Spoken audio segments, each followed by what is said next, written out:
All right, let's try this again. Ooh, man, that is dark.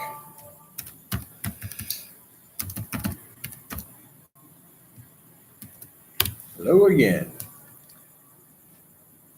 Yeah, I'm sorry this is so dark. It is nighttime here. It's obviously right. It's like 8:45 p.m. And yes, I do have lights, as you can see, but they're not very bright. And the ones up ahead that are the four corner lights, smaller ones, all them bulbs are burned out. They're not working. So they're just in case you're wondering again. Uh,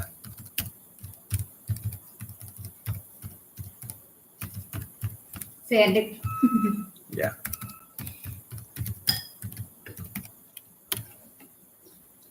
I'll put my links in the chat every so often.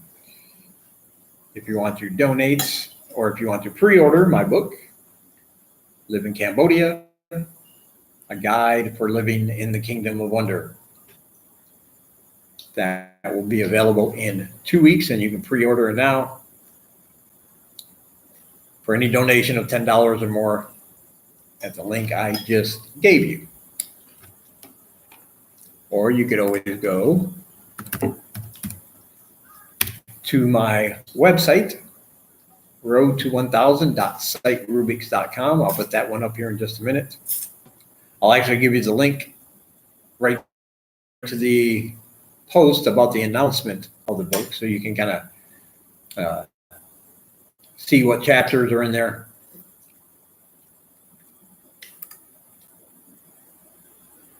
Get an idea of what you can expect. There it is. So there's your, excuse me, there's your links. I just tried to live stream from the YouTube Studio Classic with Lightstream, and it went well for a while, and then it fizzled out, the screen froze, and then I wasn't sure if anybody could even hear me. I refreshed once, and that fixed the problem temporarily, but then it happened again. I think, because I'm using a Chromebook and my internet is not great, I think all that adds up together. I should probably just keep it simple, just a webcam and nothing more. Now, as soon as I hit 1,000 subs, 1,000 subscribers on the channel, I'll be able to actually live stream on mobile. So I can be out and about, just like I do when I make my videos, except I will be live. And you guys can see it as I see it, as it's happening. That way, if you have any questions about something, if I'm talking and you see something in the camera, you can say, "Oh, what was that?" And I can go ahead and answer those questions for you. So spread the word. I think I'm up to 777, so I don't need that many more. But as soon as I get to that number, we'll be good with live streaming mobile. That will be pretty awesome. Because I know a lot of people, they don't like this kind of live stream. You're just sitting here looking at me, talking, nothing exciting happened, nothing to see really, and I understand. But like I explained in my other video, I'm limited to what I have to work with at the moment and YouTube's policies. And by the way, that is a YouTube policy. You can live stream with less than 1,000 on your laptop or your desktop, but for mobile, you cannot. I do not know why.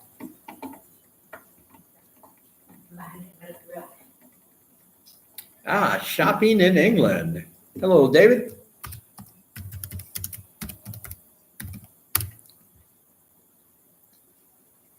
You were shopping in England. Oh, what part of England? Because England is a big place. Matter of fact, Most of the people I know here are either from Australia or England, actually. You guys seem to be a lot more adventurous when it comes to traveling and things than Americans. I don't meet a lot of Americans over here. I think I discussed that before. It's kind of weird to me. Of course, when I hear somebody say something in American English, it always catches my attention, like a dog that sees a squirrel or something, because it's like, oh, they speak my language. I can't believe that's going on.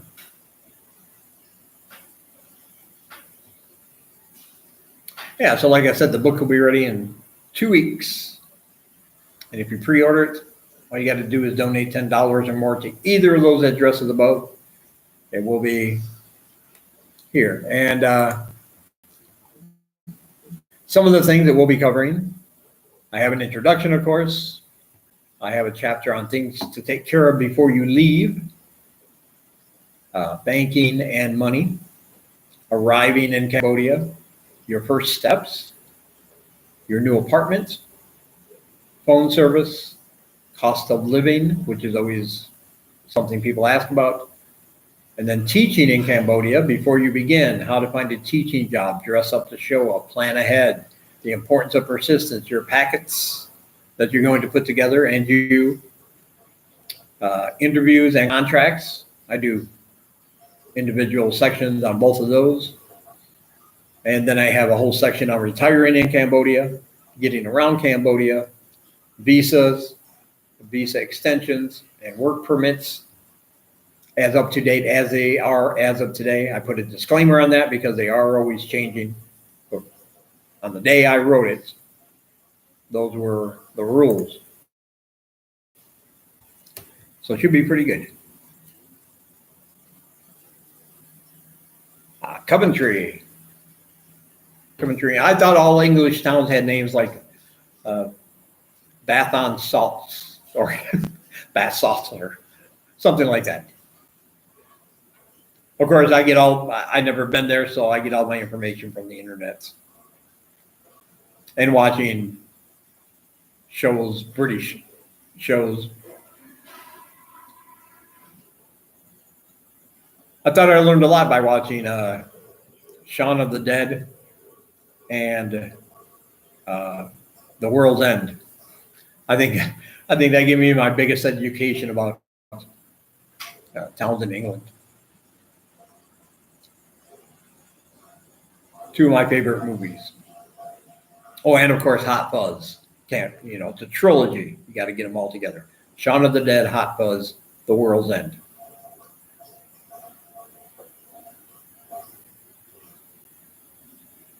And of course, growing up, I was a big fan of Benny Hill. Monty Python, of course. That's not even a British thing or an English thing, I don't think. Monty Python is like a worldwide commodity.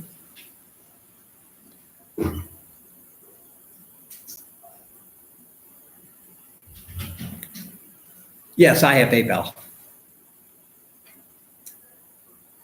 There's a link above in the chat with my PayPal address.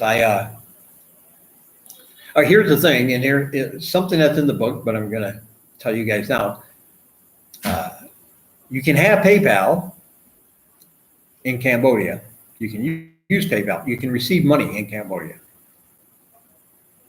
But unless you have a bank account outside of Cambodia, you can't use it inside Cambodia, if that makes sense. You can get money, but PayPal does not have any business dealings with financial institutions in Cambodia.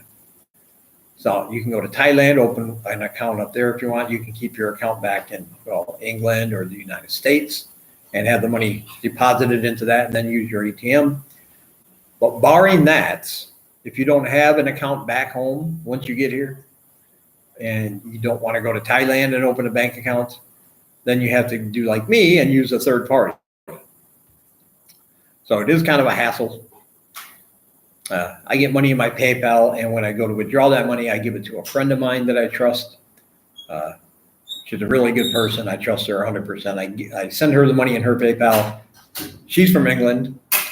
She deposits it into her bank, and then goes to the ATM, gives me the cash, and we meet up and talk for a little while, and I get the cash, and then of course I pay for the ATM withdrawal fees and the PayPal. PayPal always charges me like $1.99 to $5, like $2 to $5, depending on the amount.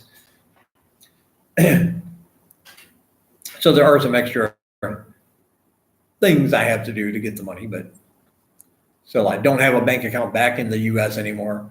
I'm trying to open one up online. I tried the other day, and there was no place to put a Cambodian phone number. It would not accept it. So I emailed them, and they only accept accounts in the United States. And that was why.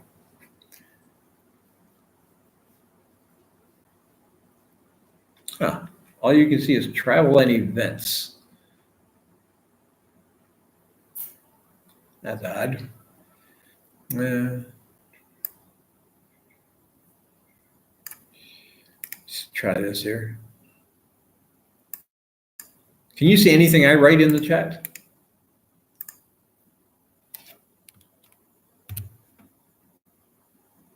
I don't know if you can see that.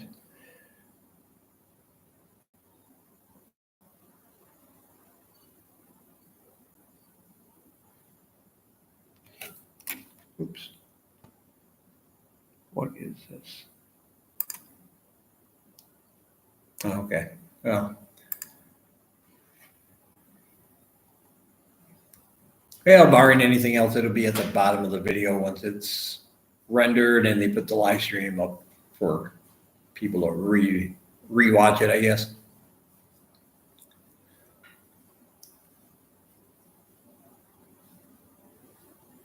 And right now I'm using the YouTube Studio, which is still in the beta version, I believe. But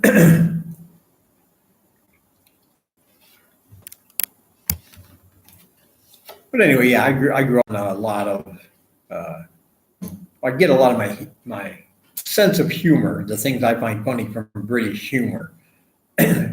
I think the more dry the humor, the more hilarious it is.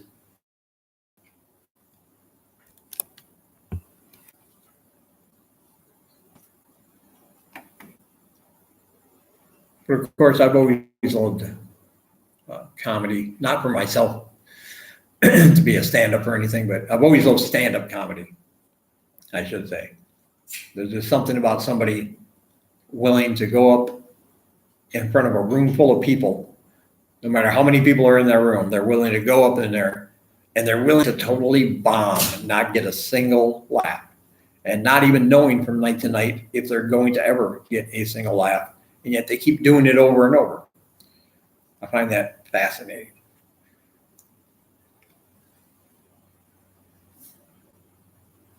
Yeah, I was telling somebody that I did, like I said, I just tried to do a live stream, and I don't know how much of it is going to actually show up in the replay because it kept freezing. And I wasn't sure if anybody could actually hear me or see me or anything. Yeah. But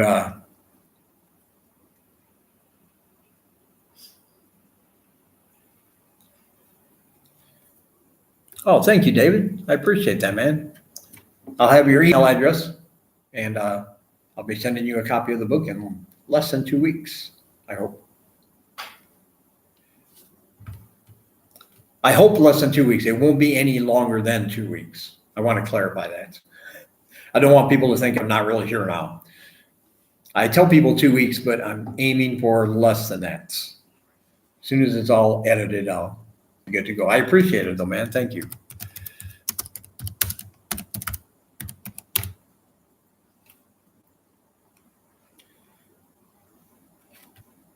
I know, like I was saying in my other live stream, I was saying how I was I went on Facebook, I went to an expat group for expats and locals and CM Reap. And at the bottom of my book, I'm going to have a whole list of resources for people. If there's anything the book doesn't answer, of course, you can always reach out to me. You join me in the live stream. But I'm also going to have all kinds of links to different agencies, businesses, forums, groups, all that good stuff.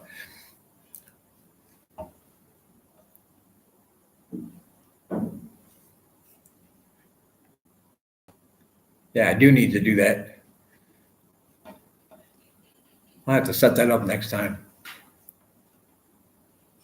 I'm not real sure how to, I can't do it from here, unfortunately. If I did anything now, I'm afraid the stream would just implode. But next time, I'm gonna set that up. But I posted in these groups, I was like, if businesses want to pay a one-time fee, at the bottom of my resource list, I will put the name of their business, what kind of business they are, and a link, like to their Facebook, their Instagram, their website if they have one, just for the fact that it's some cheap advertising for them, and it can be added to my personal recommendations. But like I said, the things I like, other people might not like.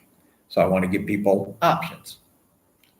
And of course, as soon as I did that, my integrity was called into question as a writer because they said I was trying to get sponsored content. So, yeah.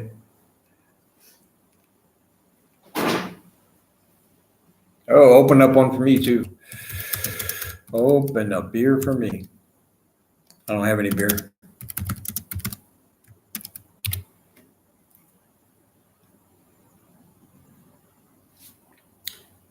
I think one time I'll do one of these and I'll have a few beers. That'll probably be interesting. You think I'm talkative now, I'll wait until I get a few beers in me. Then it gets really bad.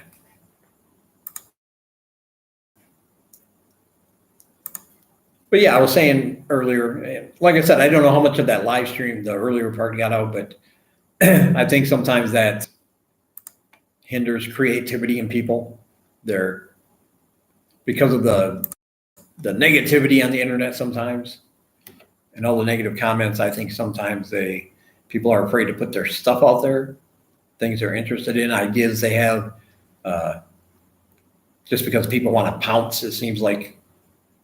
And they don't ask questions like, well, are you doing this for this reason or this? They just assume things and then they just want to pounce and pile on. And yeah. Hey, Gary.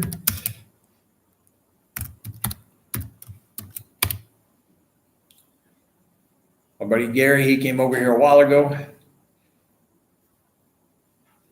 I don't have any beer right now, Gary. I know it's a shame. I know.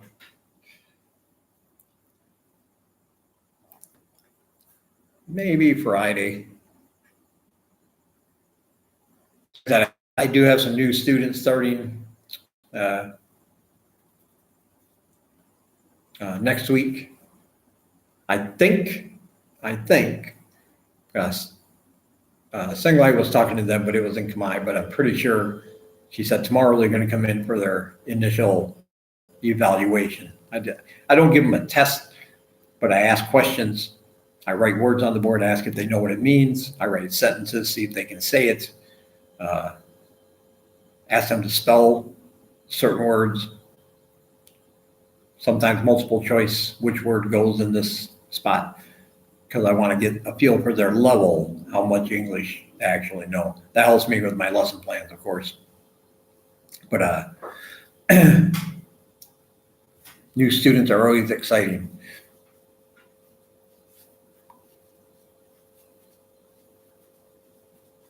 Six crates of Kronenberg. Woo.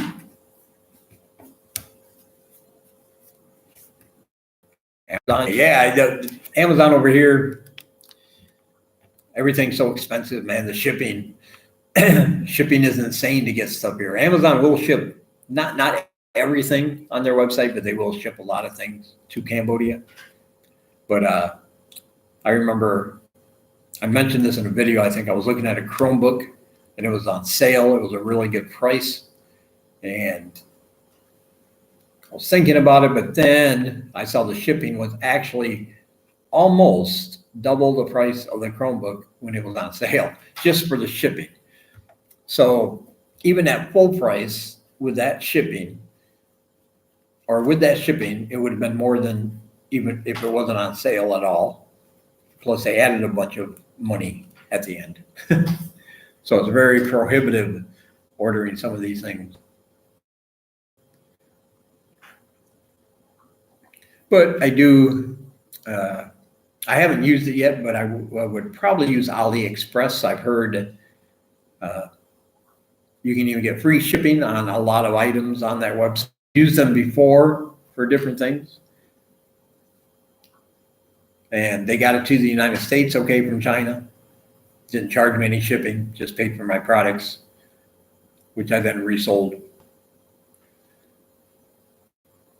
But it did take a long time getting from China to the United States. You know, it took like a little bit more than a month. So it's not, somebody had told me I should try to start a drop shipping business and I should use AliExpress. Just put up a storefront, internet storefront, load my products from AliExpress onto my page. Then when people order, I order from AliExpress and send it right to their address. I'm just acting as the middleman, keeping the profit. But that was a hard sell because, you know, you can go to Amazon and get something there in a day or less. And here I was telling people you might have to wait 4 to 6 weeks. So that wasn't really a thing. I made a few sales, but it wasn't. I do things online to make money. I try to make money online, but drop shipping isn't something I'm really interested in. There's more work to it than what people think. They say, hey, just go to Shopify, get your account there, set up your store, import your products, start promoting. But then, of course, a customer gets something broken, they don't know where you got it from. They're going to come to you. You're going to have to take care of that. Any refunds, it's got to be shipped back, sometimes to China, and they have to send it to you first. So it's a lot more hassle. It wouldn't be such a hassle if it was like a huge business. You know, if you can make $3, $4, $5 grand a month doing it, that'd be worth the hassle. But for, you know, making 200 or 300, yeah, it wasn't worth it for me.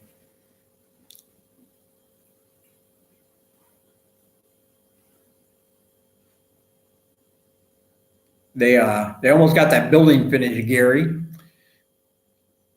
The one down by the river on the opposite side of the river, the one that's been under construction forever. It was under construction when you were here. It appears there's going to be an office building. It's almost done. So progress is being made. We were just down there earlier walking around and saw that it was almost complete.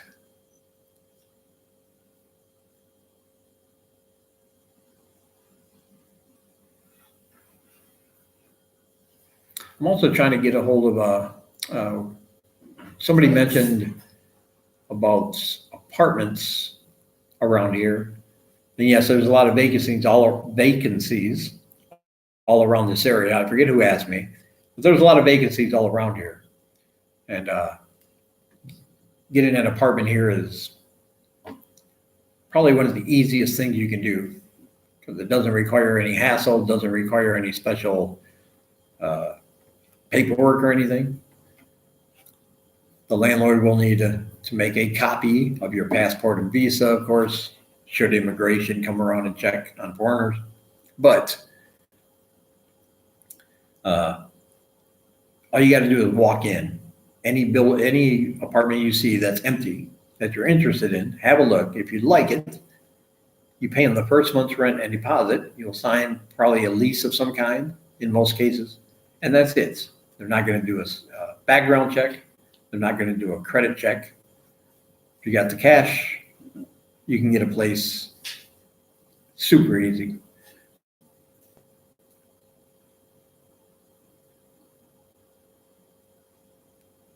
My phone, $5.99.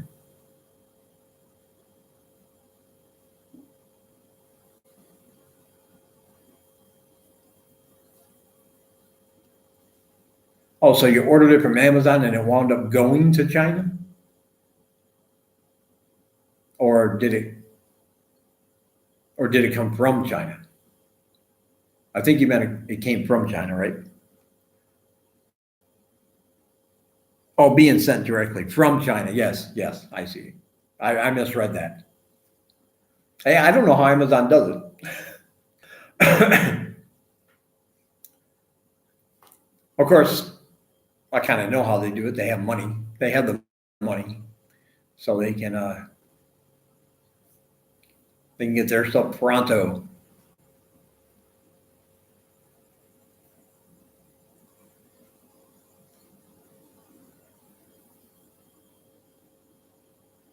Yeah, that's one thing you do have to be careful of. Also, is the quality of the things sent. Now, the things I bought that I resold, they were actually just little like meditation bracelets, Buddha necklaces. I had a store. It was called Buddha Buddy, and so my store was filled with things like meditation bowls and yoga mats and bracelets and Buddha necklaces and things like that. So I would buy. They were so cheap buying them by the 100, that I would just do that. And then I could ship them myself if somebody ordered for those items. And the bigger items, heavier items, I would do individually. But and the quality was all right. I wasn't real thrilled with the bracelets. They seem after a couple days, they would get frayed, start to come untied. Yeah, quality wasn't really that great. But I never had any complaints about them after I sold them to other people.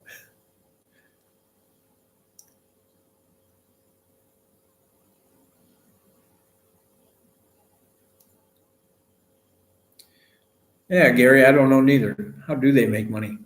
Oh, well, probably because, they're paying their workers like 2 cents a day or something.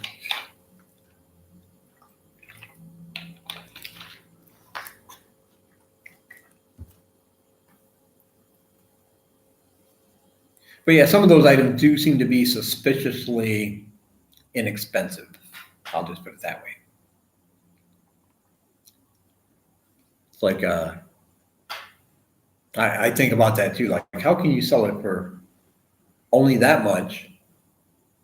And then you're going to give me free shipping.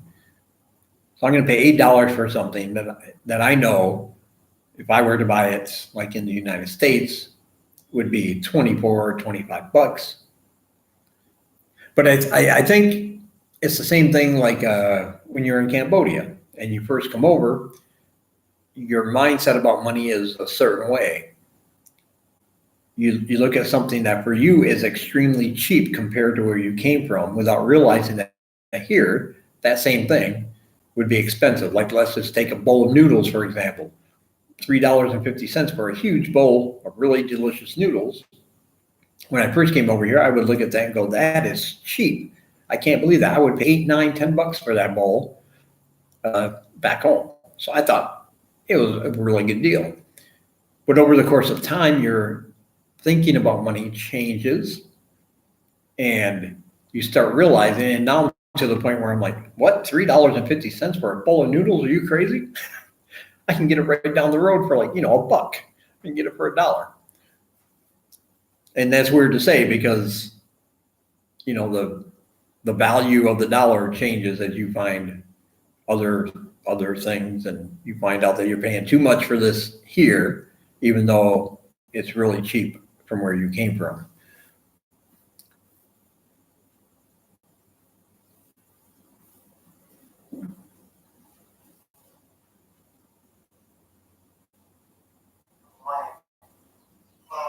Oh, you have oh yeah, your electric bike. Well, I think electronics are something different. I think I've always been happy with electronics. I got it from China. Never had any real issues with them. I think it's just some of the little, and I'm going to say this, that in my opinion, China makes the best fake dog poop anywhere in the world. Seriously, they do. You can look that up or do the research yourself. Go to a Spencer's or the equivalent of a Spencer's in the United States, whatever you have, wherever you are. One of those stores where you can buy practical jokes and funny cards and magic tricks and things. Go in there and look at the fake dog poop coming from China compared to the fake dog poop made locally or in your home country.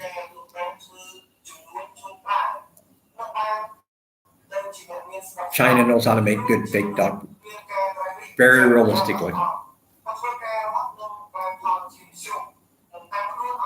But yeah, electronics wise, I have no issues with anything made in China.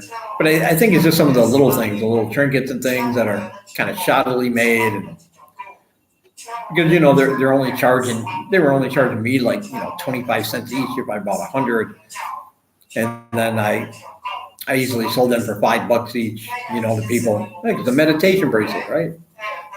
It's more than just a string around your wrist. It's an actual bracelet. It looks real nice. Got little things on there, little doodads, as I call them. I don't know what they actually were.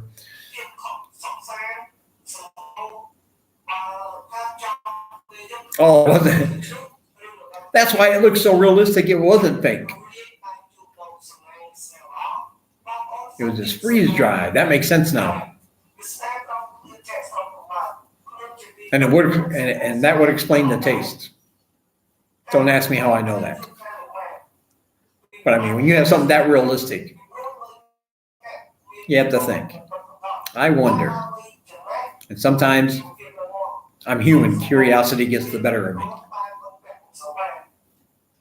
And I'm sitting there licking fake dog poop. Well, fingers crossed, fake dog poop.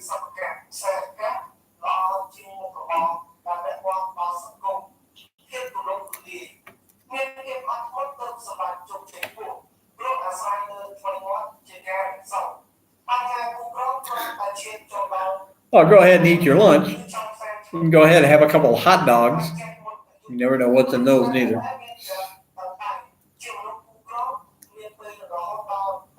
You know what they say, you never want to know how the sausages are made.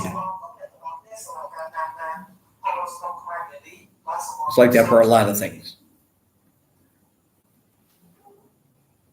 If you see how they made it, what they're made of, probably wouldn't be a big fan anymore. That's why you see these videos on YouTube and they do that. And they do that. They do these videos and they're like, did you know that your pizza rolls were made from this and this? I turn off immediately. I don't care. I like the pizza rolls. I don't want to know.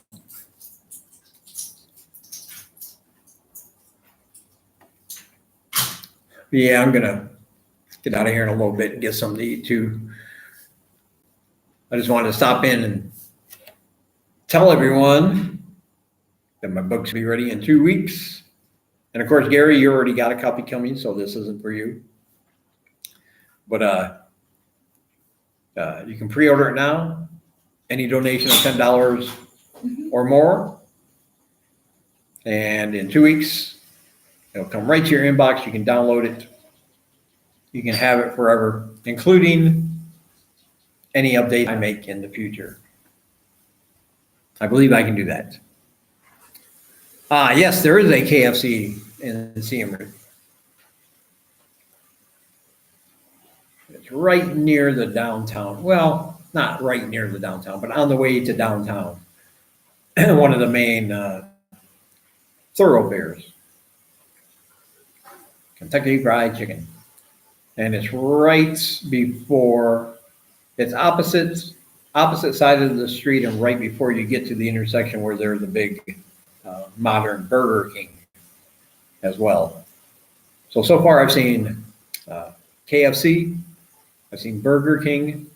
There's a Dairy Queen in the new Heritage Walk Mall. Domino's Pizza, Starbucks. Those are the major brands I've seen so far. Oh, Swenson's.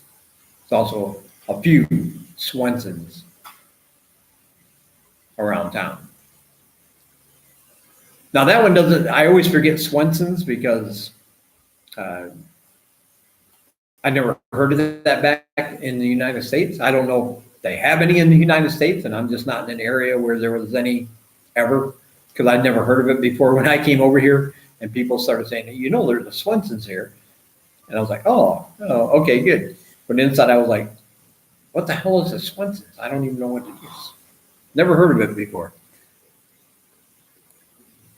Dairy Queen at the Siem Reap Airport. There's also a Dairy Queen at the Siem Reap Airport. See? Gary's full of information. I did not know that. When I got to the airport, I didn't bother looking around. I wanted to get my visa stamped, and then I had to pass through security. Then I had to wait. When I got back to where my main suitcase was about to come out, you know, the little carousel thing, I was freaking out because I didn't see another person back there. I didn't see any bags on the carousel. And I was like, oh man, what if it's stuck in Bangkok? What if it went to the wrong place? You know, that has most of my stuff in it. So I waited and waited, nothing. Then I was about to give up and just go ask, like, what do I do about this? And all of a sudden it comes down the little chute. The only one. I don't know what everybody else was doing. How come they didn't have any suitcases or checked baggage? I was the only one back there though. And then I went outside. I had to tuk-tuk driver. He was supposed to be there with a sign with my name because they offer a free ride from the airport.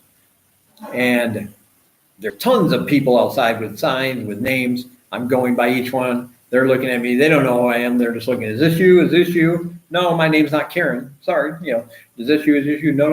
I'm looking for my name. I don't see my name. So I wait and wait and wait and wait and wait and wait. And my phone's at 2%. And I'm using the Wi-Fi in the airport, which isn't that great outside of the airport. And I'm trying to email. I don't even have the phone number for my guest house. I'm emailing the guy off my booking.com account because that's how I got found it in the first place. And I said, this is David Royce. I'm here at the airport. I was here at 9 o'clock in the morning is when I got in. It's now 10 o'clock. I don't see your driver. Am I making some kind of mistake? And he quickly got back to me and about 3-4 minutes later and said, oh no, I just talked to my driver. There was a mistake, but it was on our end. He thought it was 9 o'clock p.m., not a.m. But he said, please hang on. I'm coming to pick you up in my own private vehicle. I'm so sorry. So it all worked out in the end. But man, if my phone would have died, I don't know what I would have done. I'm in a country I've never been in. I don't see the driver I'm supposed to have. I don't know where the guest house is. Would have been a pretty freaky situation. But he came pick me up in his own private vehicle. And even though I told him, that's okay, it's okay. I'm just happy to be here. The flight's over. It was a long flight. Just want to go. He kept apologizing the whole way back. And I felt bad because I was like, listen, man, it's all right. It's all right. I'm cool. I'm not angry. I'm not mad. It's a mistake. It happens. Don't trust yourself. But it was pretty cool. It all worked out.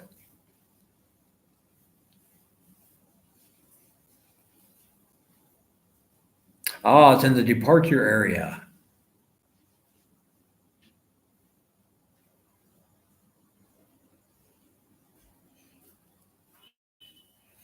Ooh, round trip's only. How are you? I'm fine. It's only $664. That's pretty good. That's a good price. I think mine. Yeah. The app. They need.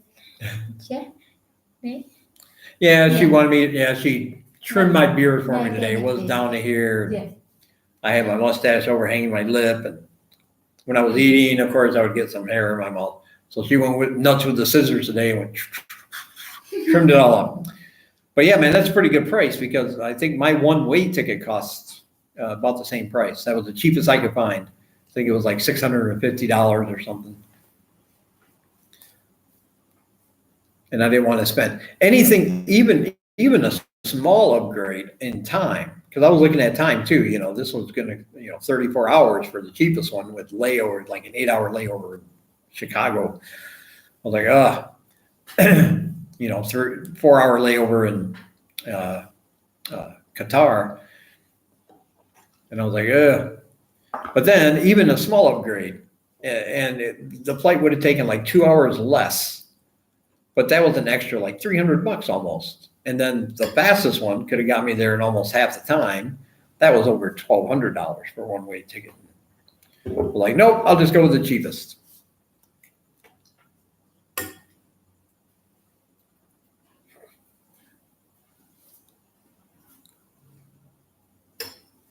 Yeah, 1,000 round trip, that's about right. That's why 664 is a good price. I never heard of that airline though.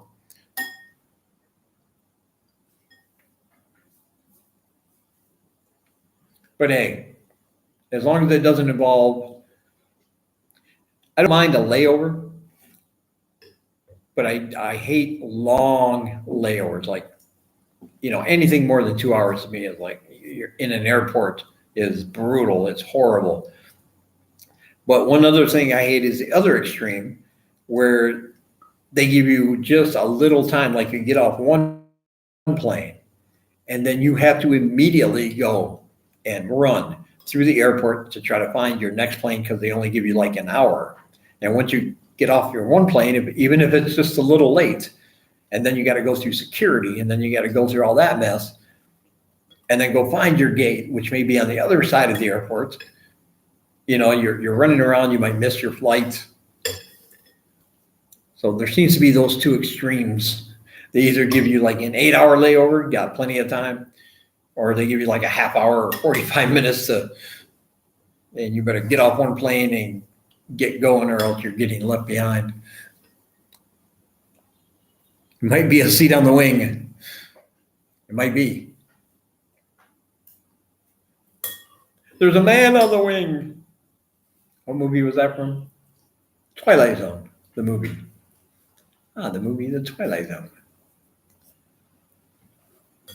I'll be right back, you guys. I'll let you watch thing I eat. No one to eat. Do you want to eat? Bằng Anh. What are you eating? Mm. What's the name? Yeah. Bằng Anh. Yeah. Name? Nem nè. Bằng Anh. Bằng Anh là bừng.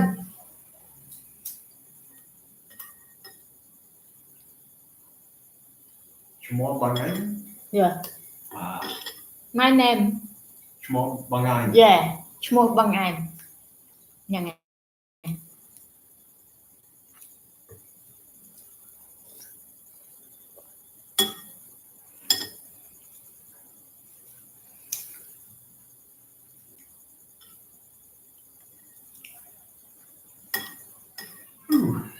Man, when I sit down too long, my butt gets sweaty. Pretty warm in here. Yeah.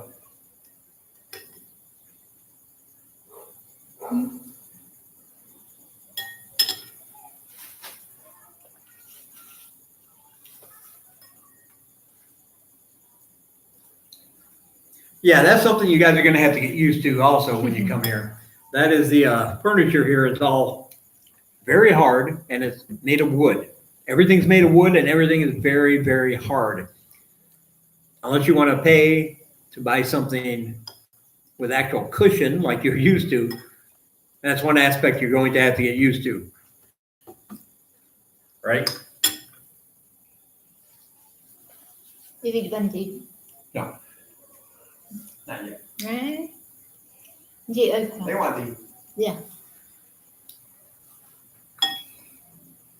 Trên gì ơi hả? Yeah, Gary said he was hungry.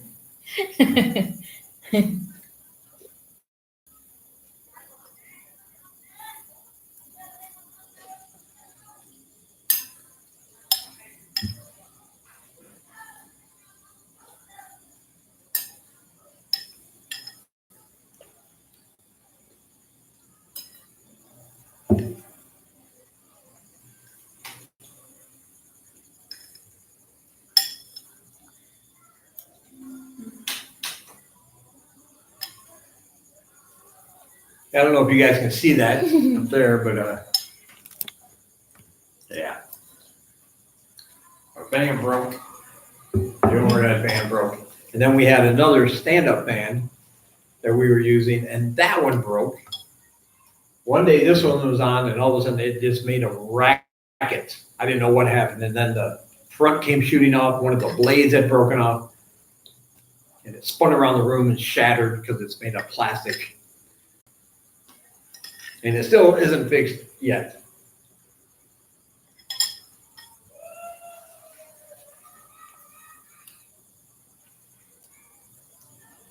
I'm fine. Chắc thôi.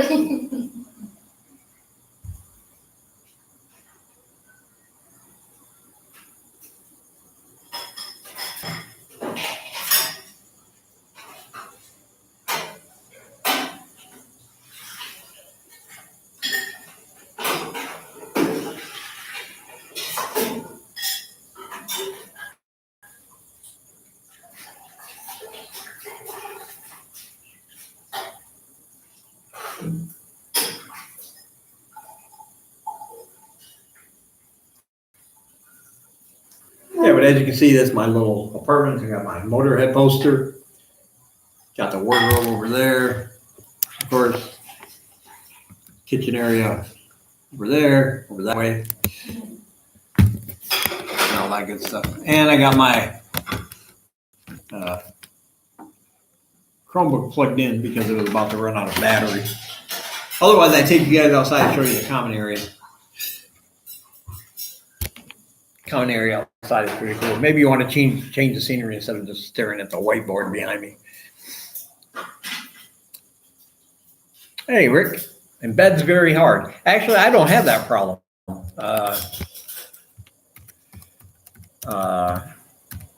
My bed is actually surprisingly pretty comfortable. But when we went to Brava here, when I had to do my visa run, my border run the one time, the bed in the hotel was pretty rough, pretty hard. And the shower was horrible. It was a trickle. I mean, you had to run around to get wet. And then you had the shampoo, and it took like a half hour just to get the shampoo out of your hair. I couldn't figure out how to turn the water pressure up. The toilet flushed fine. And the sink, the water in the sink was fine, you know, full pressure, but for some reason the shower just trickled. But we may do, it was only for 2 nights. Actually, a pretty nice rural area. I enjoyed it for 2 days, but it was weird not seeing any tuk-tuks or anything anywhere. I always thought tuk-tuks were everywhere in Cambodia, I assumed, because, you know, I'd been in Siem Reap for so long.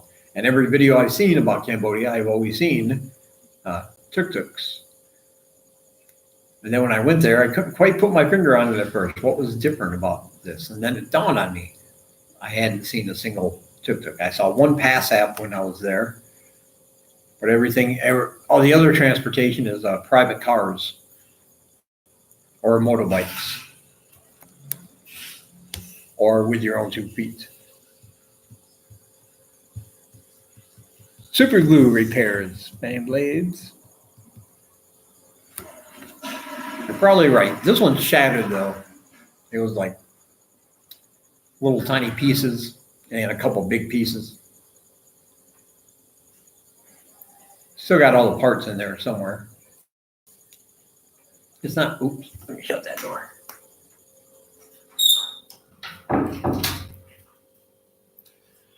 Because the majority of the time here, even though it is really hot, but I found myself anyway that the majority of the time a fan cools me off just fine. After you come back from a walk, like in the afternoon with the sun beating down on you, you know, a lot of people come in, first thing they do, turn on their air. And I just kind of, my first guest house, I didn't pay extra for the air.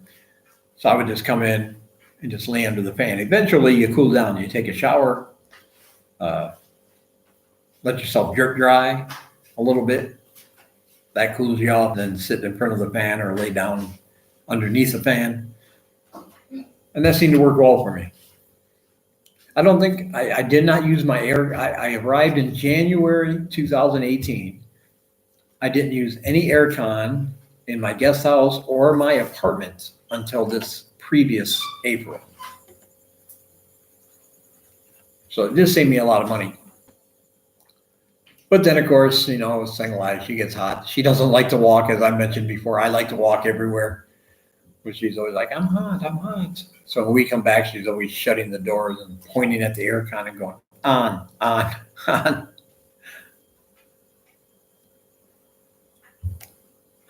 But I am going to get another fan pretty soon.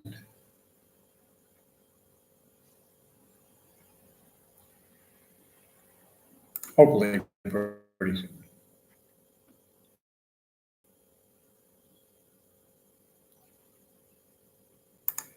No guarantees though, because again, it's one of those things where they don't last that long if you're using them a lot. And I think that's probably part of it's probably my fault with the fan problems, because I would just leave it on all the time, because that's what I used to do back home. If I had a fan in the summertime for the 3-4 months that it was actually hot enough for a fan back where I came from, I would just leave it running all the time when I was at work, when I was home. It wasn't like lights where you turn it on when you need it and off when you don't. I would just leave it on. And I did that here, and I don't think they're really built for that. Plus, everything gets, it's really dusty here. So everything gets covered in dust. And so you have to constantly take the fan apart, take the blades off and the front, clean it off all the time. And then you put it back together. Then you have to do it again. I think it's just wear and tear. Hey, Shane, how you doing, buddy?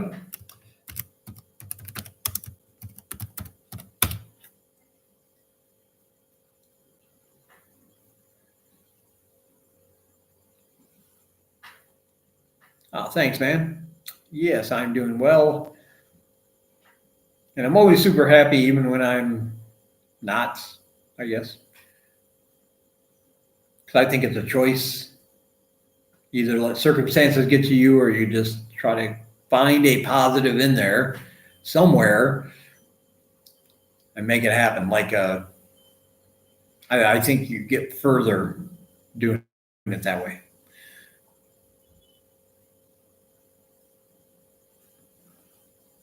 I can't wait for you to get the book. I'm going to say 2 weeks, but hopefully less than 2 weeks. Because I did do some more work on it today for the mini sections at the end. Because I have one whole big section that's going to be just called general information. These are things that didn't really require a whole chapter. Things that could be explained in just 2 or 3 paragraphs. Not a lot of detail needed. I still got a few more of those to go, and then all the resources I need to gather and put all the links in and descriptions and everything. And then, of course, the editing, which is the part I hate the most. A good writing class is going to tell you, do not edit as you write. They say finish the story, finish the book, whatever it is first, then go back and edit so you don't lose your train of thought. But I can't do that. I don't like editing for a long time. So I edit as I go. If I see I misspelled a word, if I see I forgot a letter on a word, if Grammarly tells me I forgot a hyphen or I need a comma somewhere where I forgot, I go back and change it right away. So those little squiggly lines and red marks go away. So the editing really shouldn't take all that long is what I'm saying, because I'm doing it as I go. But I am going to go back and read the whole thing over really good and make sure that everything's in the proper space All the information that I wanted is in there. 0 Huh? It would surely. Oh, you? Yeah. You gotta, បើមានមនីមានចាក់ហើយ$1 $1 ហើយស្បិនមាននៅមុន she's telling me something here. Yeah ដែលមិនតាន់ដៃណែដល់ពេលវាឈឺពោះអីចាក់1 $1 មនី$1 Yeah. $1 $1 Yeah ចាក់ម្ដងពីរតែបាន5 month ហើយ5 month 5 months, Yeah 5 month ពីរជុំ 3 each, Yeah 3 times a Yeah. month for 5 months. 5 month Right. Yeah 1 yearហើយសិតមិនបានបាត់បញ្ចឹងអត់បាត់ឯនេះ1 month 2 month 3 month ហើយ3 month មានឈឺឡោឈឺតើចាក់មិនយើង Okay. បើមិនចាក់ជាមិនឃើញស្គមទេឃើញមានស្គមច្បយ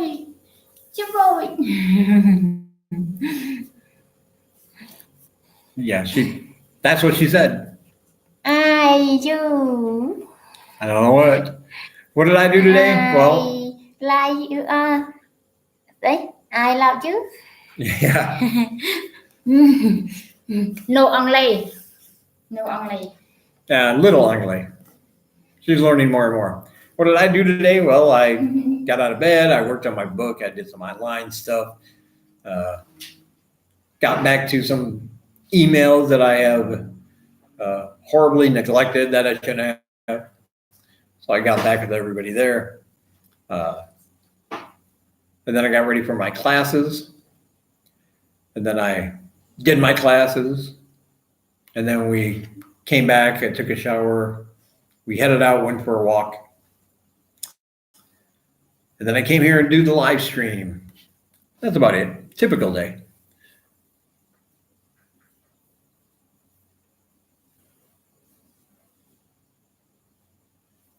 Well, Shane, things aren't great financially. I thought Fast Track English would build a little quicker than what it did. But I always say this: at the very worst, would I rather be stuck in a financial hole in Cambodia or back in the United States? And I would say no. I would stay here in Cambodia because it's always possible to make money somehow. But in the United States, things are much more expensive. So you can live much more cheaply here. And yeah, I know the trade-off is, well, if you go back to the States, you can make a lot more money. But on the other hand, if somebody's here and completely broke, they don't have the money to go back. Got to buy a plane ticket, right? You gotta pack everything up. And then when you get back, you're going to need a place to stay. You're going to have to go out and find a job. And it's probably going to be, at least where I come from, it's going to be a crappy factory job. It's going to be a temporary job at first, which means you're going to go through a temp agency. So you're only going to get maybe $9 an hour, $9.50 an hour.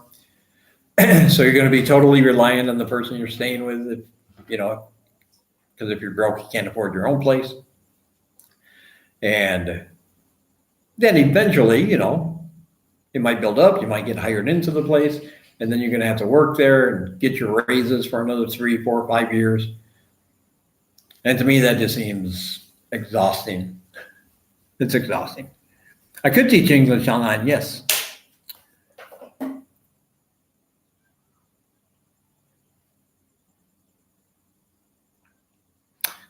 I could teach online, except that I'm using my internet in my apartment. My Wi-Fi is not great at all. And when they do the tests, the speed tests, I never pass. This internet does not even come close to what they need in order to teach online. Unfortunately. One day I'm going to have to get my own internet. I have family back home. I don't really have any close friends that I would say, oh man, I need to come back and crash with you. I would not be comfortable with that. I do have an older sister and a younger sister. We're not a very close knit family. We're not really tight. But I mean, I keep up with them on like social media, but I haven't seen them in person in years and years and years and years and years. The last time, as a matter of fact, was a long, long time ago when my mother died. That's the last time we all actually got together and saw each other. And my older sister, she lives in Florida. And I'm sure if I said, hey, can you loan me $1,000 or can you give me $1,000? I don't like to ask people to borrow money. If I need it, I'll just say, hey, can you give me this money? I need it right now, because I don't do it a lot. Although my channel might seem like you're always talking about money, but I'm talking about money for a purpose. I mean, like just people, will you give me money? I don't do that a lot. So when I do, hopefully I would think people would respond and help me out in a pinch. But I don't like to borrow money, especially if I don't know when or if I can pay that money back, if that makes sense. I'd rather just make it clear, I want you to give me money. Then they either do or they don't, right? That's just the way I prefer it.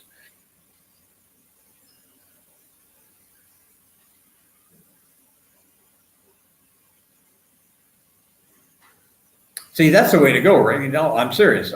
Teaching English online is a great way to make money. It actually is. I tried everything from Cambly to I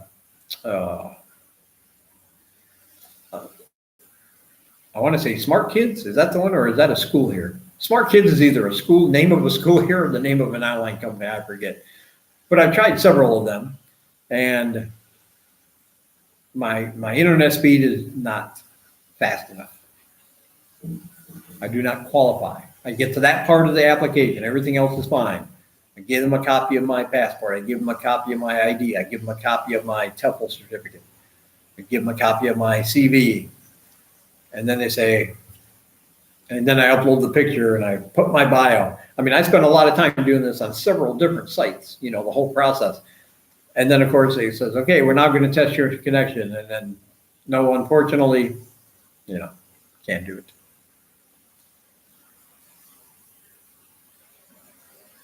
Nope, it's not that it's expensive. I just don't have the extra money right now. It's not that expensive. I could probably get good, high-speed internet here or probably enough to work to teach anyway, for probably about the same price, anywhere from $10 to $15. Matter of fact, they always have specials. If you're a new customer, you can get like 3 months for $10 a month, and that's going to be like, as fast as you can get, that kind of thing. But they want all 3 months in advance. So it's $30, and then I think $100 for the installation or something. Now they do have a cell phone service here called Smart. And Smart has their own little on-the-go router if you use their service. So I might look into that, because my buddy who lives a couple doors down in one of the apartments, he just got that, and he says he has no issues at all using it. And he said the speeds are very, very fast. I should go over there and do a speed test before I commit, and I probably will, of course. But I think he pays $8 a month for the service, and then a certain amount every month just for the router. It's just a little router. You can take it with you anywhere and plug it in. It's almost like a hotspot is all it is, through their 4G network.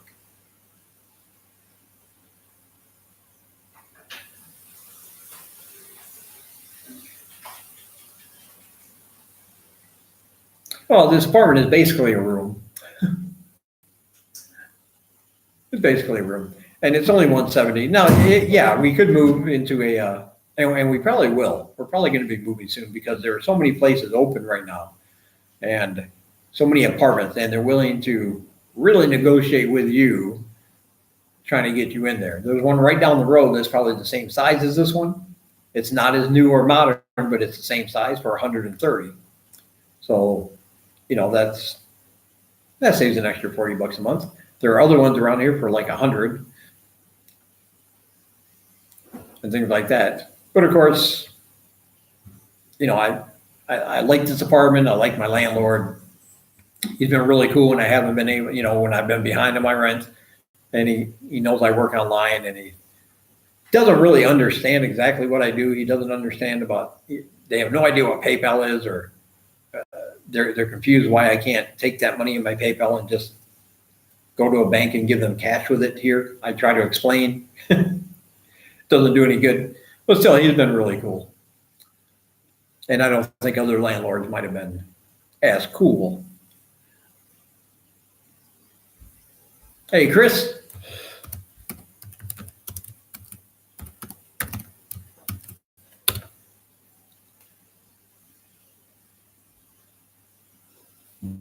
Yeah, I could go back and get a job teaching at the school, but like I said before, that would mean I would have to choose, because the hours I need to teach for Fast Track English and the hours I would have to teach at a school would be conflicting. So it's not a matter of I could do this on the side and still work at a school. I would have to choose one or the other. And I'm really in deep on Fast Track English now. And I've built it up, and it's not built up huge right now, but it's built up to the point where I have students. I do have people that donate, so these students don't have to pay. I got more coming in, and any number. Like I said, as soon as we reach the goal of $1,000 a month, I'm going to have at least 20. And they're all ready to go. That's what I like. It's like I don't really have to go out and find students. And if I did, I could just put one ad on my Fast Track English Facebook page. I said, "Hey, who wants to learn English for free?" And I would be flooded with messages. So yeah, just there's always hard. It's always hard and a little difficult at first. You have to put a lot of effort and work, and got to have some patience when you're building anything. Doesn't matter what it is. It's just a matter of having perseverance and stick-to-itiveness. Is that a word? I don't know. I might have to look that up in the dictionary. I do not know. But if it is, that's the word. I remember a long time ago, when I wanted to make a website dealing with horror, scary stuff, movies, books, TV shows. And I almost didn't do it because, the two big ones out there, the two granddaddies of that genre are, of course, Dread Central and Fangoria.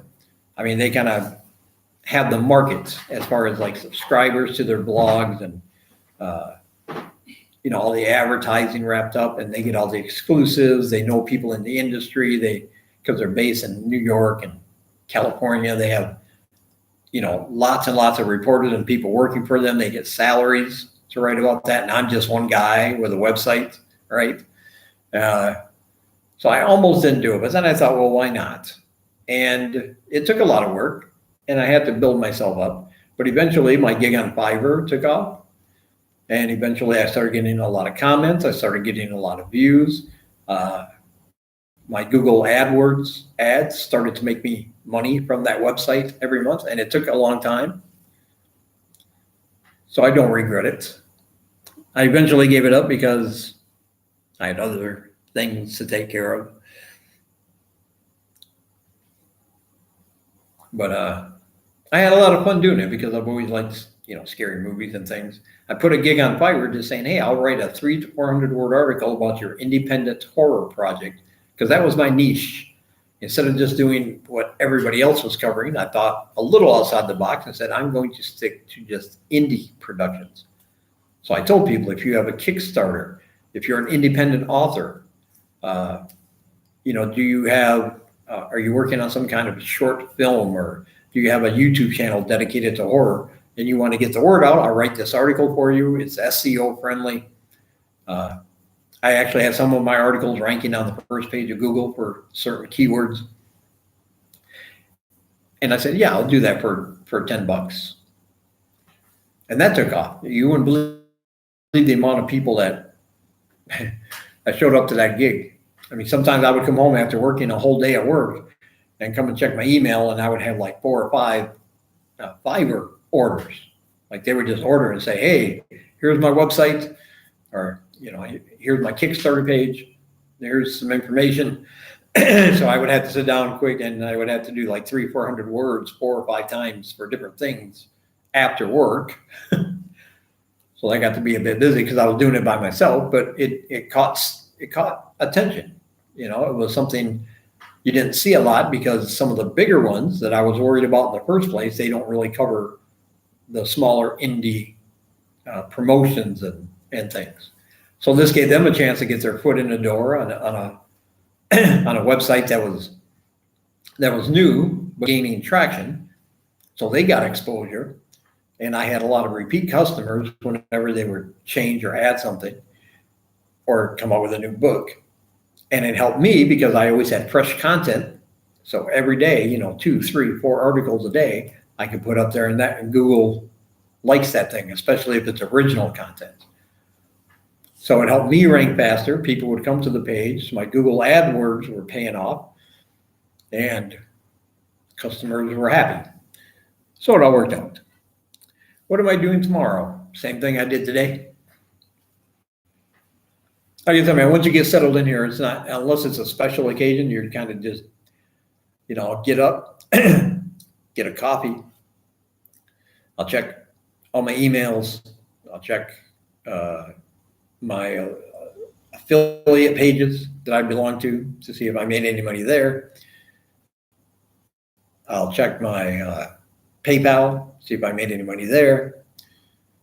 And then I'll go to some traffic exchanges for different affiliate products I have going there. I have to watch ads, and then in exchange for that, people. So I'll go there and I'll play around on that for an hour or 2. And then I'll get a lesson plan ready. Then I'll teach in the afternoon. And then I'll probably make another video. And I have one more video to make tonight on my Make Money for Dave channel.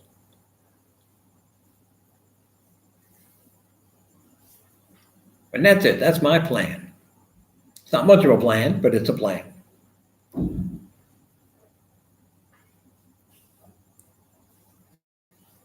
And of course, I'll be working on my book, Live in Cambodia, A Guide for Living in the Kingdom of Wonder. That's always open anyway. No matter what else I'm doing, when I'm doing my email, my traffic exchanges, I always got that tab open somewhere. So if I think of something, I can quick go in there and write a paragraph or 2.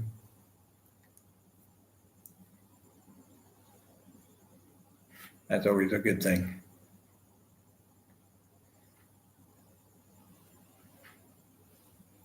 Yeah, like I said, it's going to be less than 2 weeks. Hopefully, no more than 2 weeks. And the book will be done. And if you want a copy, all you got to do is donate $10 or more to any of the links in my video descriptions. roadto1000.siterubiks.com or my PayPal. And when it's done, it'll be delivered right to your inbox. Because if it was delivered to your outbox, that wouldn't make sense. So inbox.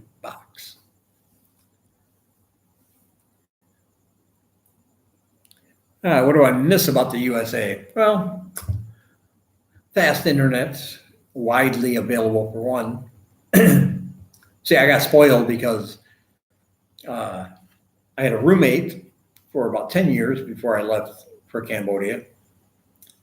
And we had the fastest internet you could get. It was 60 MBS or MPS.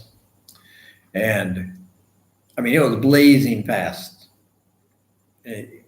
I could have I had a big gaming laptop at the time. I could have that running along with my phone connected to the internet while I was streaming something on Netflix while he was in another portion of the place doing the same thing. His laptop was open and running. His phone was on the internet, and he would be playing a video game, multiplayer video game live with his friends, with players from all over the world. And we never had a glitch. We never had a hiccup. Never had anything fall apart. We had all the bandwidth was ours. So yeah, I miss that.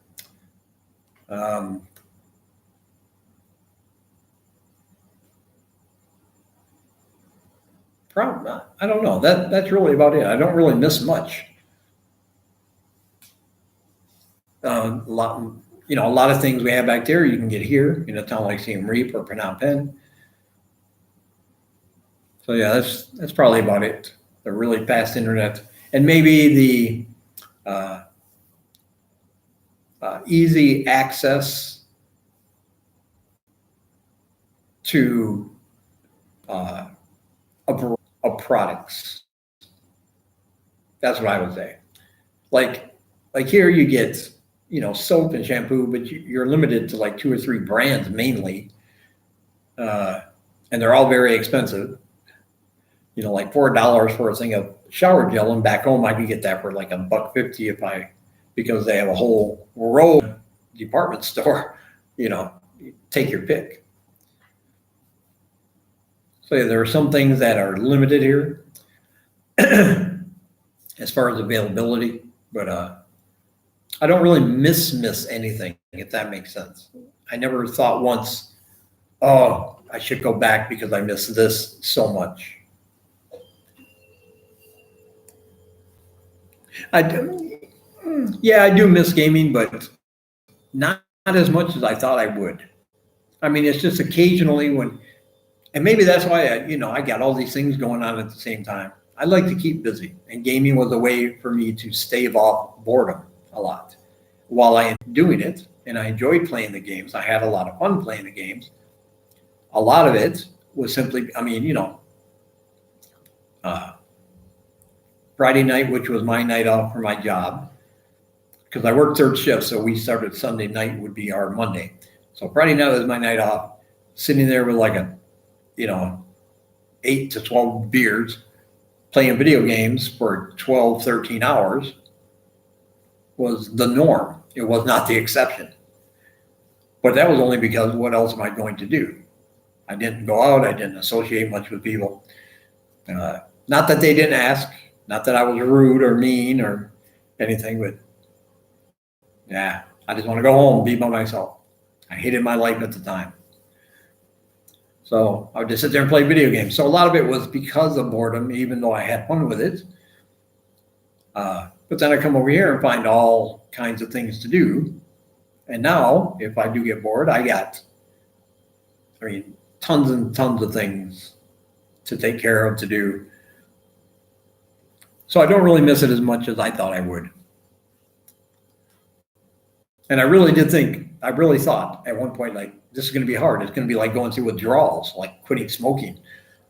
I'm just going to be shaking, going, oh, what did I do? What did I do? Where's my controller?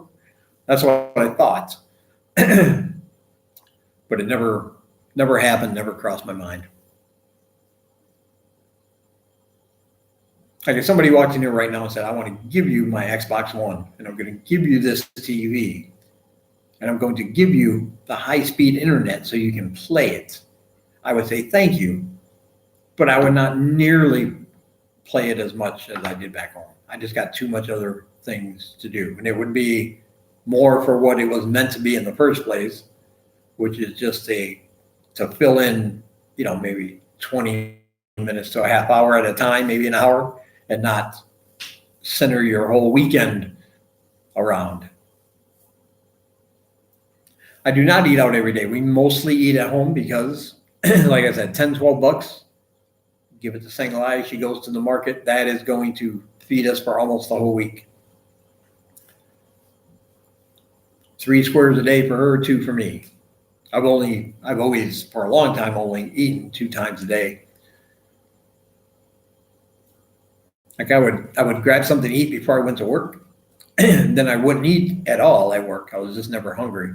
Then when I got home, I would have like a little snack, and then a few hours later, I would make like a proper meal. And I did that for so long. So now I come over here, and for being so thin and short in stature, these people can eat, man. I mean, they eat like 5, 6, 7 times a day. I don't know how they do it without bloating up. I don't. Because like 2 hours after I'm done eating, I mean, all day long, Single Eye would just look at me and go, "You want to eat? You want to eat?" Like, no, I just ate that big bowl of noodles. I'm so full. But she'll be like, "Let me eat. Okay, go ahead." So she'll make some fish and rice, or go out and get like some fruit or a snack or something.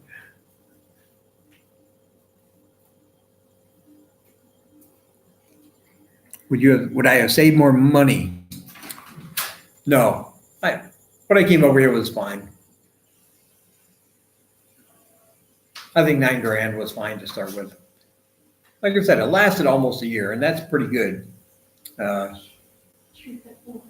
Compared, because like I said, back home, my apartment was $600 a month just for my apartment, and now I can live here for a whole month, and that includes everything for a little bit more than that. So there's no way $9,000 back home would not have even lasted me. I don't know. Probably would last me about 4 months, maybe something like that. Ooh, February, it's really nice, Chris. That time of year is really nice here. It's a little bit cooler. It doesn't start really heating up again until April. April is the hottest month of the year every year here. But like December, January, February, it's really, really nice. But yeah, you're talking February through May, not so nice. February is good. March is good. April is a real burner. It's a real burner. And then it starts getting hot again. But for a few months, it's really cool. Like it might get down to, it might drop below 75 degrees Fahrenheit at times, which is cold here. When it does that, you will see people with jackets, like they're cold. They're physically cold. Single Eye will like show me her arm, and she's got goosebumps because we're walking and she's cold. And I'm like, this is a nice spring day where I come from. This is like perfect short and flip-flop weather. But they'll be all bundled up. But yeah, after that though, when April comes, yeah, it's a scorcher. That's why you should always stay hydrated. Drink lots of water, but not just water. You also got to remember your electrolytes. I don't know what they are, but everybody says they're important. So you should drink them. They have little packages of something called Royal D. It's like an orange little packet of things that has all the nutrients and electrolytes and vitamins. And it takes like a small, like you can take this normal size bottle of water. These are only 25 cents. Fill it up about a third with water. Well, don't fill it up. I mean, I guess you can fill it up. But drink it down so there's about a third left. And then pour some Royal D in there, shake it up really good. It's a good drink. It tastes good. And it will help you with your hydration.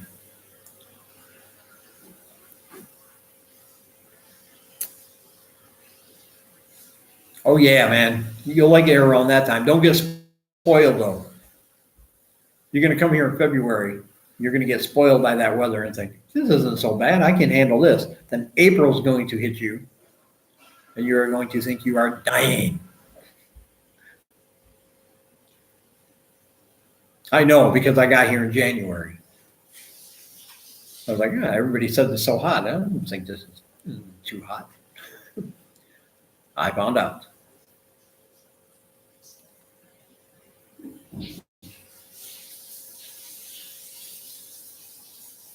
Yeah, Pub Street. It's a good place to hang out in April. Very busy in April. You just want to sit in somewhere that has fans or maybe air conditioning, watch TV, have a few 50-cent beers, and chill out. Worst case scenario for me in Cambodia would, worst case, that I would have to leave for some reason. That's, governments, man, I don't know. I don't know how all the politics works between two countries. But when you got two people in charge of countries who are both overly patriotic about their country, and then they butt heads, could cause diplomatic issues that might force certain people like Americans to leave the country. It's not unheard of. It's not very common, but it's not unheard of. So in a political realm, if something should happen, and then I get the call from the embassy or the email or whatever, however they do it, saying all Americans have to leave Cambodia by a certain time, that would be the worst case scenario.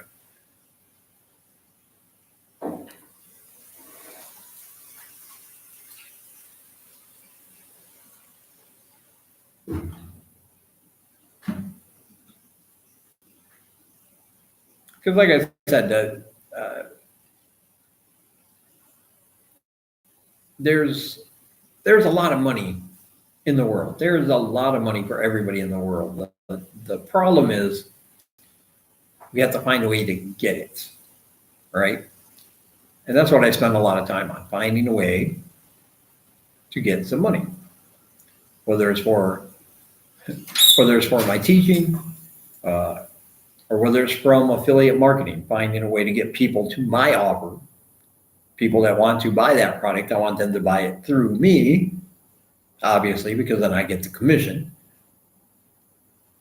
But that's the trick. I think once somebody figures out that trick, then they're going to be very well off, because there's no shortage of money. There's just shortage of money to me coming to us. We just have to find a way to get some of it. But I never really want. I would not turn down being rich. Don't get me wrong. I'm not going to go and be all humble and say I would never accept $1 million. Oh yes, I would immediately, without hesitation, with a smile and a thank you. But it's not my goal to be rich. All right, it's not part of my long-term thinking. I don't want to be rich as far as like, I don't want to work toward being rich. I just want to work toward being comfortable. I spend a lot of my life chasing material wealth. And there's no problem with that. It's not a bad thing. But after so long, if it doesn't start to materialize, things turn a little negative, and then you find your life kind of spinning out of control.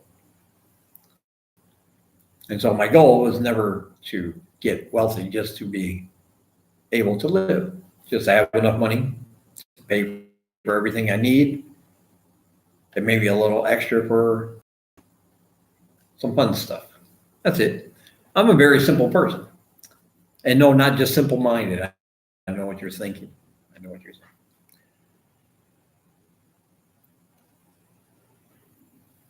You're going to Laos.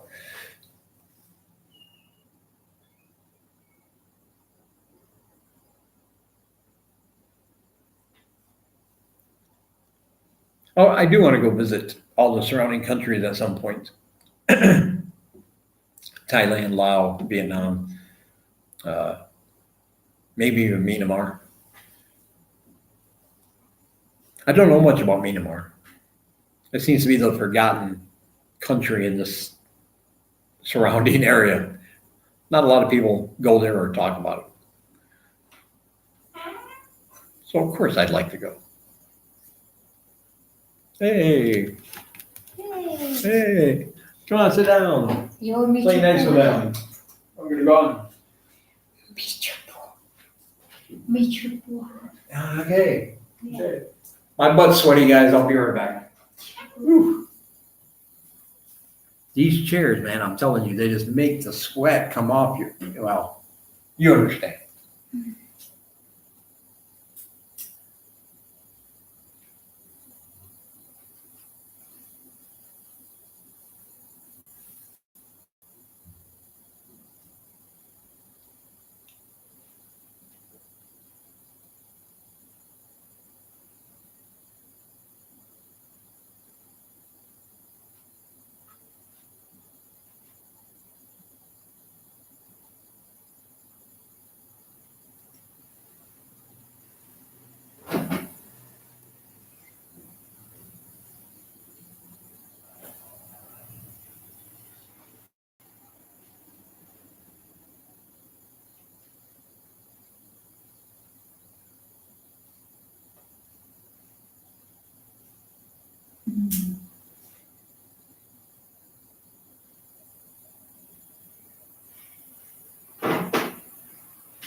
Dave has not left the building, man. I'm still here.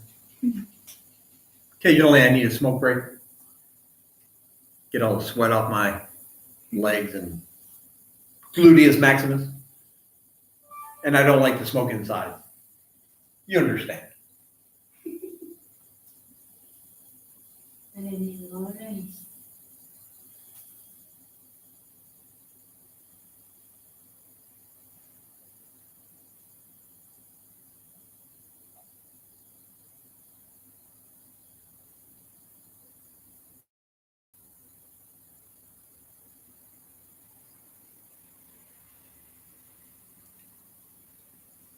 All right, let me get a water. Thirsty. Yeah. Oh, yeah. And you want to eat? No. We should chicken now. Okay. Maybe in a while. Whatever. Yeah. Yeah, that's good. See, she's always asking me, do you want to eat? Like, no, maybe in an hour. Maybe in an hour. Anyway, if you guys didn't see my last regular video I did, I changed up my intro a little bit. In the spirit of Halloween, got a post-apocalyptic kind of intro that I'm going to use for the rest of the month.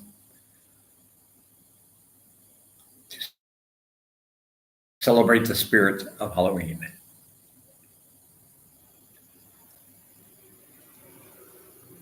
Can you smoke vape without getting arrested? My buddy Mark, he does vape, but he doesn't do it. I don't think he does it publicly. I'm not sure. I'm not sure what the laws are regarding vaping. I know some countries it's still illegal. I'm not sure about here, but he vapes. I know a while ago I did a video, Where is John Smith?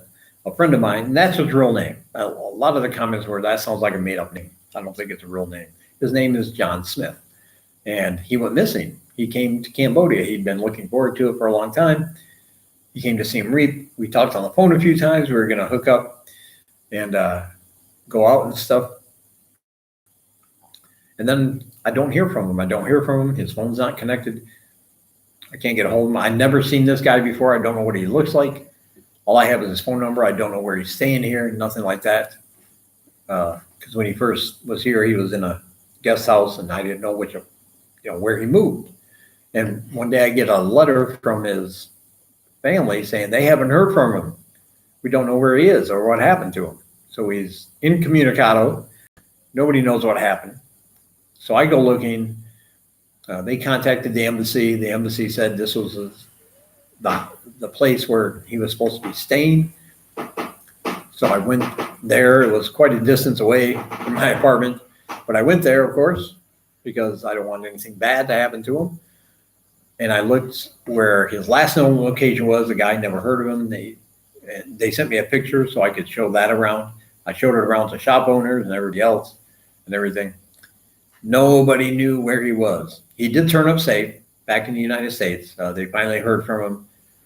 And his story was he got an apartment. He had went to Phnom Penh. And he said that's when things started going downhill for him. He got an apartment and he liked to smoke the marijuana, the devil's lettuce. And he was out smoking on his balcony one day, and his landlord got really, really upset, kicked him out. And in the meantime, he had all of his things stolen, his passport, his phone, all the cash he had, with his wallet, with his ATM card, everything. He had it stolen. So he had to wait for some emergency funds, and then he just flew back home.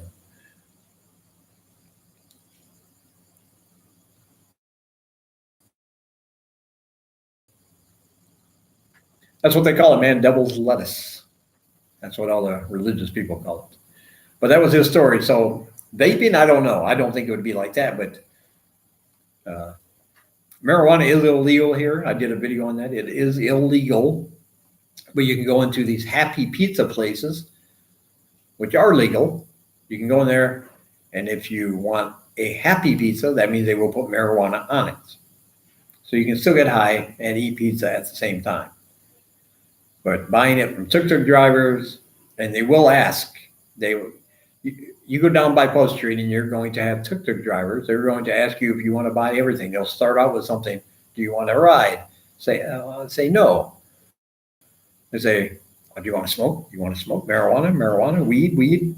No, thanks. Do you want acid? Do you want acid? No, I don't want acid. Mushrooms? No. You want a woman? I can get you a woman. No. They're going to go through a list of things that they have available. But you don't want to do that. Word of caution. No. Don't do that. Simply because, first of all, you don't know this person. And you don't know what you're actually getting. People have died here in Cambodia. Foreigners have died because they thought they were getting cocaine, and they knew how much cocaine they could handle, when in fact it was heroin, and they could not handle that. So they overdosed, and their bodies are found the next day. So first, you don't know what you're going to get. Second of all, a lot of tuk-tuk drivers are friends with the local police. So they sell a bag of marijuana at a really good price, you think, to a foreigner.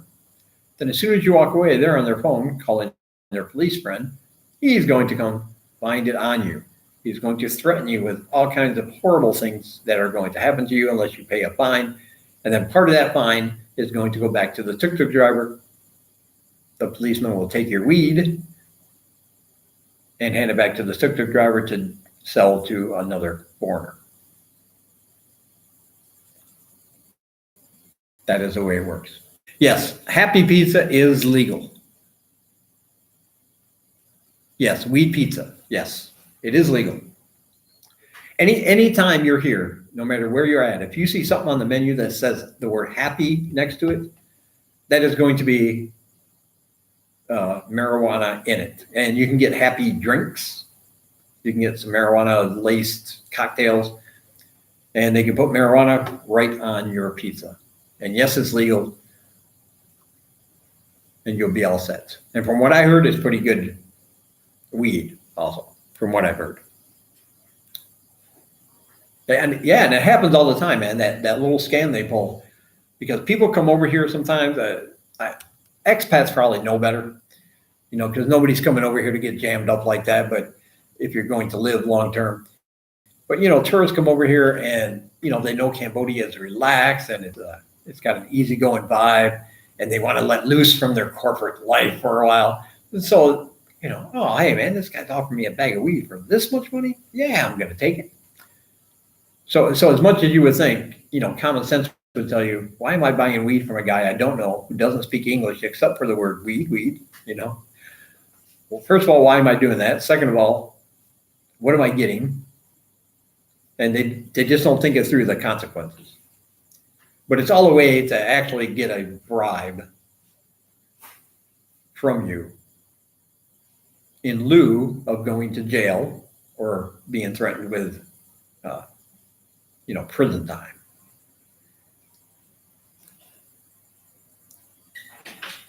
It is pretty funny, but you'll learn soon enough that at least I learned the tuk-tuk drivers that hang out near Pub Street are not the same breed as the local ones, like the ones that hang out outside of my apartment. Those are really cool guys. They never tried to scam me. They never tried to ask more than what any other tuk-tuk driver around me would ask. I've never had a problem. They're my friends, I see them every day when I walk by, when I go for my walks. And, so it's, hey, how are you doing? Hey, good, man. How are you? They stop and chat. And they're decent people. The ones downtown are more aggressive. They're more, because they know this is where the tourists are. This is where they got to up their game. This is where they're going to get their money. And so they'll try any number of ways to separate you from your wallet.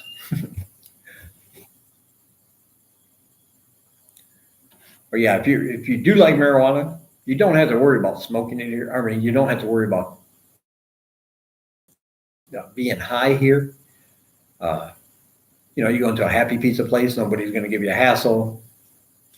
As long as you don't come out and you're so high you start making a fool out of yourself, causing a ruckus or anything like that. As long as you're cool and mellow, you're good to go. But also, not surprisingly, in front of the Happy Pizza places is where a lot of these tuk-tuk drivers like to hang out in front of, obviously. Because if you're walking toward there, they know you're probably going in there to get high. But here's the thing, they serve regular pizzas too. So if you see somebody inside a Happy Pizza place, doesn't necessarily mean they're there for the Happy Pizza, because they serve regular pizza. You can get it and just say no happy, and they leave the marijuana off. You just get a good tasting pizza for like 50 cents less or whatever it is.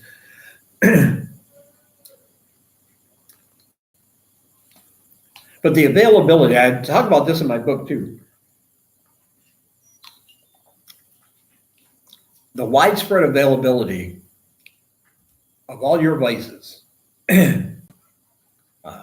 whether it's something you've tried before or something you're like, oh, maybe I should try this.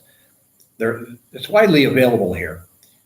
And so there's a certain moral, or maybe not moral, but a certain self-control you should exhibit when you first come over. Because like I said, it's exciting at first and you want to get involved in all the atmosphere. And down on Pub Street, that's all about the parties. And all that's fine. You should go out and have a few beers. You should dance in the streets at 3 a.m. You should make a fool out of yourself sometimes. That's fine. But when it comes to other things, you're going to have to exhibit some self-control so you don't find yourself in a really bad situation, going down a rabbit hole you don't want to go down because you made some bad decisions based on this loose feeling you have of being in another country and things like that. I'm sure this happens in every country too, not just Cambodia. People go, Thailand's probably a good example. People go there and get wild. They act differently than they normally would. For some reason, people think laws here don't apply like they do back home because it's a foreign country. There's kind of a disconnect in their mind between the fact that, hey, this is a country with laws, and those laws must be obeyed if you're in this country. Well, like I said, the atmosphere and the vibe here is so relaxed, and so do whatever you want as long as you don't bother anybody, and that's true. But when it comes to things like drugs and overconsumption of alcohol because it's only 50 cents and other things you may be addicted to, it's very easy to fall into a trap and not be able to dig your way out. And there are a lot of stories you can find on the internet of people who did that here. They didn't come over here to go through all that, but they made one bad decision that led to another and another, and pretty soon they either found them dead in their hotel room, they committed suicide in some cases, or they wound up in a Cambodian jail somewhere for a very long time. You don't want that to happen to you.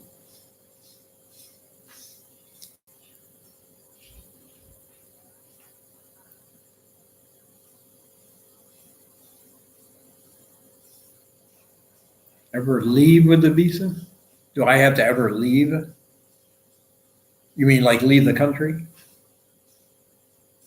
Because the visa here, well, it depends on or how long your visa is for, your extension. A 1 month or 3 month extension is a single entry. So once you leave the country, that visa is void. And when you come back in, you have to start the whole process over. A 6 month and a year is multiple entry visa, which means you can come and go in and out of the country as many times as you want. So if you do have a single entry, there's a timing issue involved if you want to go visit another country. Like if you got let's say you only had a 3 month visa, you just got it a week ago, but now all of a sudden it's like, hey, I need to go to Vietnam. Well, that's going to be, you paid for 3 months. As soon as you leave, if you left that day and went to Vietnam, even for a day, and came back, you wasted that 3 months money, whatever you paid for that, because it's void as soon as you leave. And then coming back, you have to do it all over again, get your e-visa, and then wait 30 days and then get the extension again.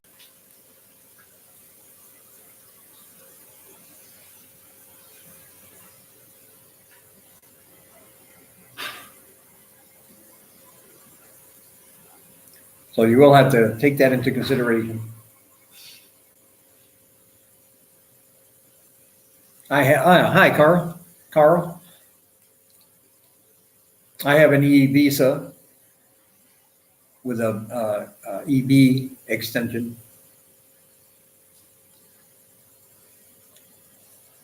So some people call it the business visa. Some people call it it used to be called the ordinary visa because it's a common one most people get if they're not going to retire.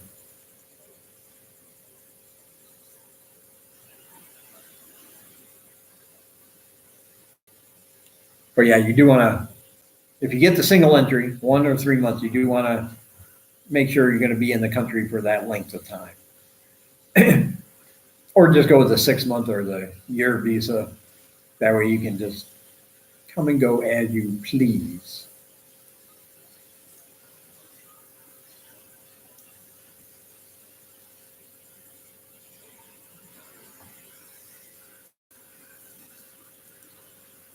Well, you have to renew your visa. Somebody asked, how often do you have to renew the visa? It depends on how long you got it for in the first place. If you got it for a month, you have to renew it every month. If you got it for 3 months, you got to do it every 3 months, 6 months, or 1 year. And 1 year is the way to go, by the way. That's because it costs a little less than $300. And you don't have to constantly worry about what day it is. Especially in Siem Reap. Now, Phnom Penh, you have places you can go and get that done, I believe the same day or maybe, 1 day turnaround. But in like Siem Reap, you have to give yourself at least a week. And during holiday weeks, if your visa extension happens to expire during that, you want to give yourself more time because you're going to take it to a travel agency. They're going to fill out the form with the type of extension you want and how long you're going to pay them. Then they're going to send your passport to Phnom Penh via mail. Phnom Penh is going to get it. They're going to process it and send it back to the travel agency for you to pick up. Now, there's a bug, by the way. As long as it gets to Phnom Penh and gets stamped before the expiration date, you're fine. Okay, so even if you get your passport back after the expiration date, it's okay, as long as it was stamped before the expiration date. That's the important thing. That's why I say during holidays, it might take, sometimes I've heard up to 3 weeks to get it back because they close for a whole week during the major holidays and everything gets backed up. Give yourself some extra time to get it there during the holidays. Extra time is always good. No, you do not have to leave the country to do that. Excuse me. As long as you're keeping the same visa extension type. In other words, if you have an ER, which is a retirement visa, you don't ever have to leave the country to renew it. If you have an EB visa extension, you don't ever have to leave the country to renew it. But if you want to change your visa extension type, then you have to leave the country. That's why I had to make the border run to Brava here in one of my videos from a long time ago. I don't expect you to scroll through and listen, but what had happened was I turned my visa in, and instead of giving me an EB, they gave me an ER. So officially, I was retired when I got that back. And I was like, I am not retired because if you have an ER, you cannot legally teach English in Cambodia for money. So I said, what do I do about this? They said, there's nothing we can do. Once it's stamped, that's it. Even though it wasn't my fault. Well, it probably was my fault because I should have checked the paper before they sent it off. That was my mistake. But still, it was like you had to leave the country and start over. So that's why I made my one border run, because I had to change from the ER back to what I needed it to be.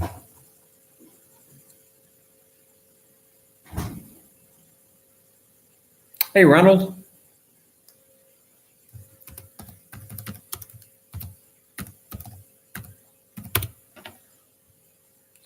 Yeah, you had to leave it in Thailand. Yeah, so technically I've been to Thailand twice. Once on an airplane coming here. We had a short little layover in Bangkok. And not even really a layover. There was like a rush to the airport to get to my flight to come here. And then the second time I crossed over and at the Poi Phet border in Cambodia, which is right on the border of Thailand. And I crossed over into Thailand after all the waiting, like 2.5 hours, man, and in the line, in the queue. It was horrible. So I crossed over into Thailand. I got there long enough to have a cigarette, and then I walked immediately back through into the Cambodia side to get my e-stamp. Waited 30 days to get the proper extension. Because I didn't plan on it. I didn't plan on having to go there, so I didn't plan to, it would have been nice for me to be able to go, well, maybe if I wait a month, I can plan this out. I can book a hotel. I can stay in Thailand for like a few days. But this was just strictly for business, no pleasure. Just get over there, come back.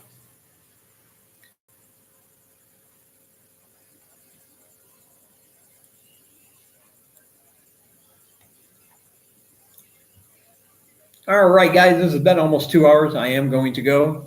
We're going to end the stream. Thank you guys, as always. I always appreciate it when you guys watch my videos, leave a comment, give it a like, whatever. And especially my live stream. Like I said, I haven't been doing live streams that long. It's only like my third one or something. If you don't count the little ones that I had to break up because I kept getting disconnected. You know what I mean? So I always appreciate it.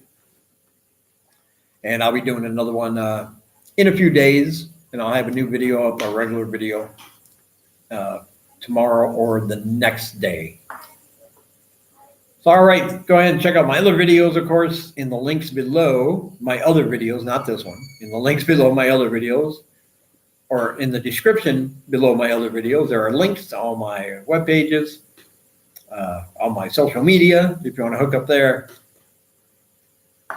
You can pre-order my book at the site Rubik's, or road to1000.siterubix.com, or you can donate $10 or more to my PayPal. I will have your email address either way. And when it's ready in 2 weeks, I will send it to you for you to download. And my other sites, my other YouTube channels, Kamai Cooking with Sang Lai and Make Money with Dave. All right. Thank you guys as always. I do appreciate it. And I'll talk to you guys soon, I hope.